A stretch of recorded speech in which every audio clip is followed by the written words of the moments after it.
Salut les irréductibles! Dans Idée fixe et les irréductibles, on voit les Romains qui prennent le contrôle de la cité gauloise de Lutèce. On est en plein dans ce qu'on va appeler la romanisation. Mais c'est quoi la romanisation? Eh bien, c'est le fait que les Gaulois vont peu à peu se rapprocher des Romains et faire la même chose qu'eux.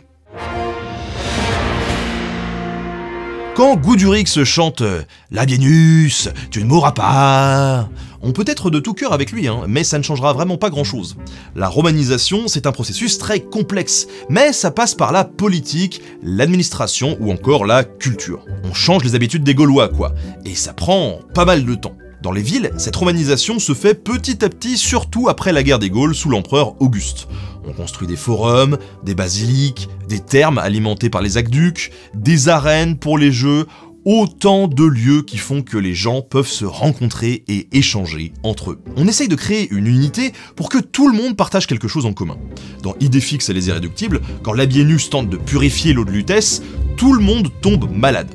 Alors, c'est pas fait exprès, mais être tous malades en même temps, ça crée des liens aussi, c'est une certaine vision de la romanisation. En tout cas, cette romanisation passe aussi par la mise en place d'une nouvelle administration, avec des tribunaux, pour rendre la justice, ou la curie, un endroit où les politiques se réunissent. On donne la citoyenneté romaine pour faire en sorte que tout le monde se sente romain. On érige un théâtre ou un temple pour partager l'art romain. On construit des remparts pour protéger la population et encore une fois, donner l'impression qu'on est tous ensemble dans le même bateau.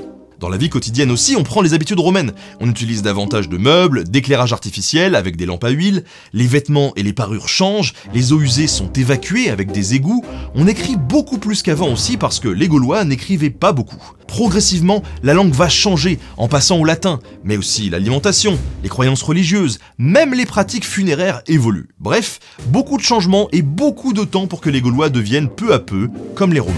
En savoir plus sur l'histoire tout en s'amusant, c'est notre idée fixe. À très vite pour de nouveaux épisodes.